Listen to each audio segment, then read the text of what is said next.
Hello everyone, welcome to another episode of NLUD Conversations. Today, we have the pleasure to be joined by Dr. Akhil Prasad, who is a board member and Group General Counsel of Boeing India. He is also the founder of General Counsel Associations of India, which is the largest general counsel's body in India. Today, we will have an in-depth discussion with him regarding the role of in-house and general counsels in the legal industry, and we are hoping that he would shed some light on the intricacies of this nature of profession. Thank you for joining us, sir. Thank you for having me here. In our understanding, generally law students, especially in NLUs or otherwise, they are only aware of tier 1 law firms opportunities, or maybe some are pursuing civil services. Why is there, in your opinion, not a lot of interest towards general counsels? Is it that they understand and they do not want to go, or they are not aware about how the industry operates and how to enter? See, my thinking is that it is about awareness, and so far what I have seen, I think the law schools and institutions are very, very focused on only one area of legal practice, and that is advocacy. But things have moved on. The main regulation that we have is either governed by the Bar Council of India or it's under the Indian Advocate Act. Both Indian Advocate Act was formulated in 1961, but times have changed, and times have changed that the in-house community has really developed, and especially after the 1991 economic liberalization. Right. We have seen a vast change in how companies are now setting up their law departments. If you see some of the companies, they are like a mini law firm. And if you look at multinationals have their own law department, which is perhaps bigger than any, global law firm. Right. So I think that awareness to students is necessary. And that is the reason why we formulated this General Counsels Association of India, because we do MOUs with institutions like NLU Delhi and other institutions, and we come here and explain to students how the legal landscape has evolved and what job opportunities are there in the corporate sector. Right. The only difference which I can again see between hiring by law firms versus hiring by corporates is corporates usually look at students who have some experience. So that is the reason why the firms which are coming to the universities to hire students mostly are law firms. Right. There are some companies, but I think primarily these are law firms. Right. That is the reason why students do not have that kind of an exposure. But with GCAI, we are trying to bridge that gap between industry and institutions. Thank you, sir. Let's say I am a student who wishes to explore and enter the GC line of work as a lawyer. One question, you are also a qualified company secretary. Is that something which is necessary or it helps? And the second part of that question would be, if not for CS, what are some opportunities or aspects one student should focus on if this is a line of work they are interested in? See, legal field requires constant validation. And gone are the days when anybody would think I have done LLB or I have done a 5-year program and that will last for my lifetime. I think in today's world, especially after the technology revolution, updation of knowledge has become absolutely critical.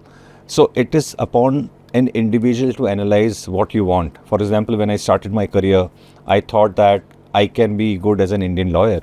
But then because of economic liberalization, multinationals started to come to India. So I thought that it is now very necessary for me to qualify in UK and the US. I did that. But now the need for me, and including company secretary in India as well as in the UK. But now I have realized that learning is gone beyond law. For example, technology is something which I need to learn, and I have to really be good at it, because future of law will be pegged with technology. I'm not saying that technology will take away jobs. Technology will only enable more jobs. Right. People will become more skilled. So that constant updation is necessary. So whether as a young student or as a part of the, if you're a final year student, or you must definitely make a goal that after my LLB or after my whatever program you're pursuing, a 3-year or a 5-year curriculum, you must have a timeline as to after graduating, what is it that I want to do? Whether I want to do CS, whether I want to do LLM, whether I want to do some specialization in technology. So if I understand, it's not just that legal acumen or discipline is sufficient.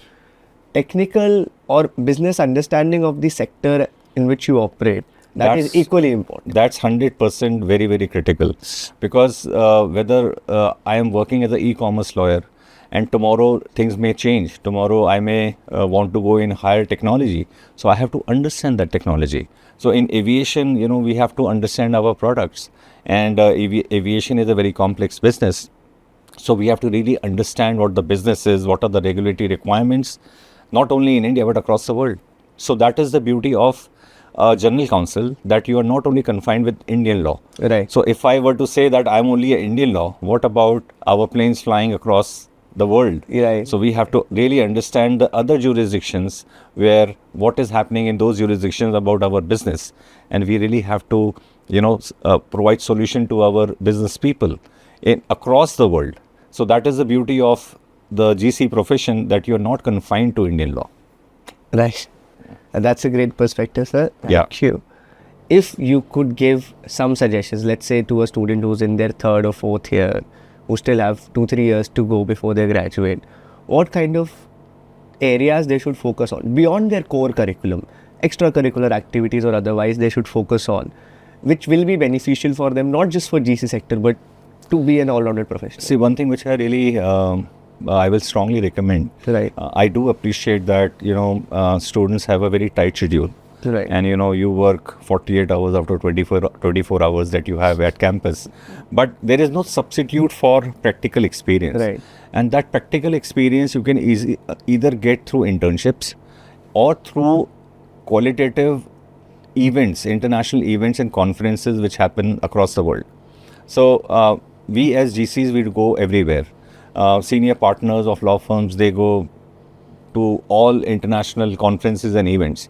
I will strongly urge that students should also develop that understanding of attending these international events. And so wherever they, for example, during your internship months, in addition to your internship, do spare time to attend these international events and conferences. One for knowledge, the other is for your own personal network. Because legal profession, like any other profession, every profession works on networking. Right. And your networking will only improve if you meet more people, interact with more people. And students should not shy away from writing, expressing on social media, or raising hand, or speaking at these international events and conferences. So moot competition is one, negotiation competition is one, which I think the law schools do very, very well.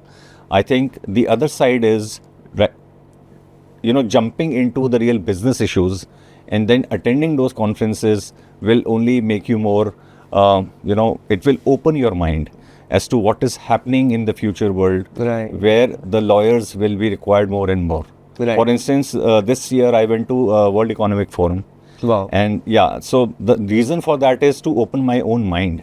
And it really opened my mind, because I attend a large number of international events and conferences, but World Economic Forum was something very, very different. Right. And I wish that next year more GCs, we could go together and reap that benefit of what's happening around the world, what people are thinking, and how we as GCs or lawyers can help those global problems. Right. I think this also highlights the practice nature of this profession, right? That the learning never stops, even at your age and I think level in the profession, you are each year learning of new things, and I think that is one of the best advices for us. Yeah. That professional networking. Although on that point, I have a small follow-up. A lot of time, sure, we may come across resource persons, professionals in a conference or in a semi-professional event setting. Okay, approaching is one, but what would they talk about?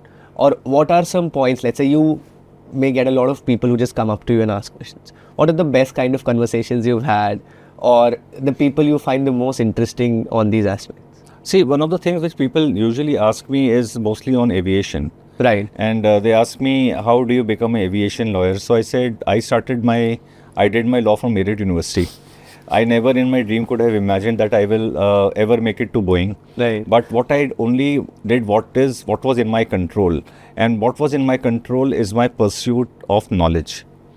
From whatever angle, from whatever quarter, and slowly I started to realize, I always used to make these yearly resolutions or, goals. Right. What is it that I need to change? What is it that I need to learn this year?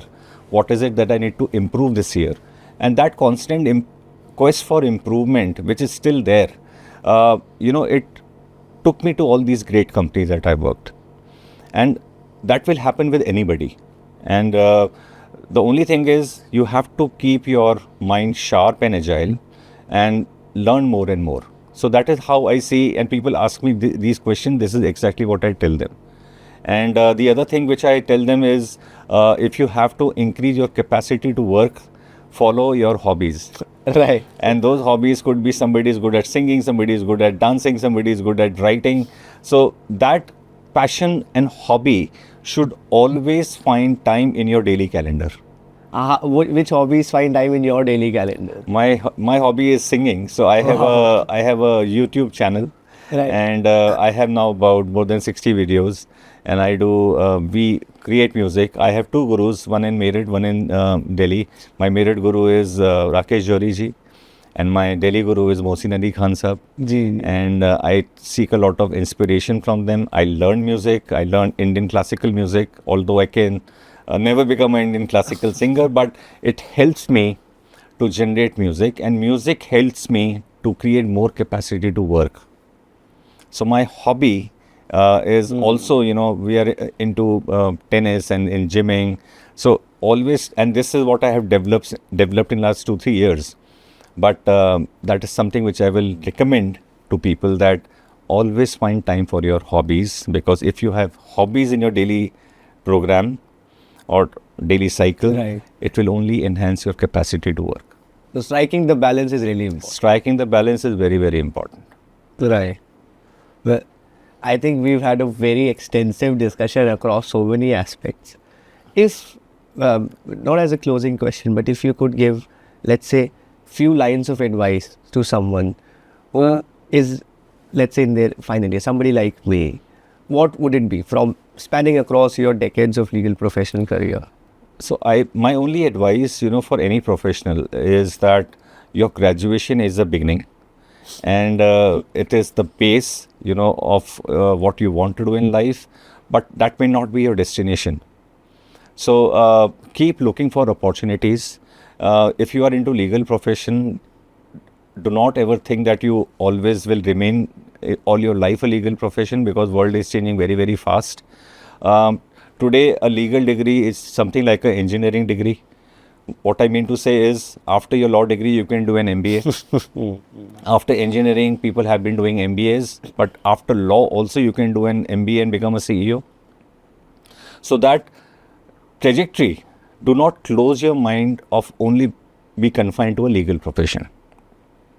Always look forward to opportunities, and whatever your heart and conscience tells you, devote your time on a very deep learning to achieve that desire. Right. Keep evolving. So many people have become legal journalists, like you have so many channels. Right. If you have a passion for that, learn editing, learn filmmaking. You have a base degree of law, but that does not mean you cannot become a legal journalist. Right. So you have to really find your own future, and that future evolves, it changes. So you may, if you have a law firm at home, you can enhance your law firm by, making or taking it international. Right. If you are like me, a first generation, sky's the limit. Definitely. And new opportunities will keep coming at you. I think that is the best takeaway for, any approach in life. That there is no end, there's nothing has concluded. New things will come up all the Lawyers time. does not mean you only have to do law. Right. That's very clear. Lawyer is a very logical profession, a very logical degree, but it's a very strong foundation which can propel you to any, you can become a very successful businessman by doing a legal degree. I think a lot of people will be very happy to hear what you've said. Yeah. Because often from some of my colleagues and friends, I've understood that they find legal profession to be suffocating at times, because it's a 5-year strenuous exercise to be trained practically, and academically also it's quite rigorous. So I can give you an example. This is at home. So my son, he did a 5-year program at General. Right. And when he completed, he got very good grades. He said he doesn't want to become a lawyer. So he has become a film editor. Wow.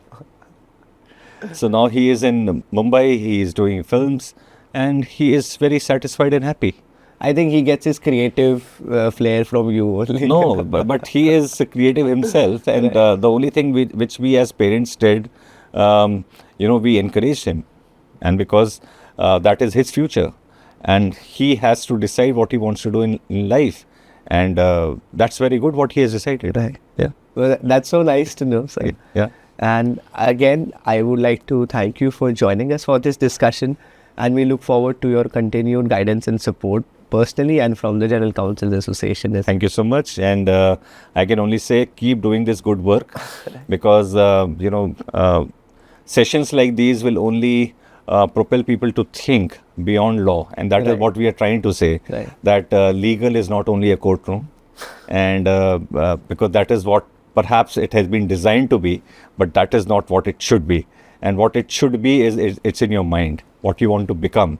It's not confined to a degree which is a degree in law. That's very kind. Thank you for ending Thank on you such so a much. positive note. So nice of you. Thank you very much.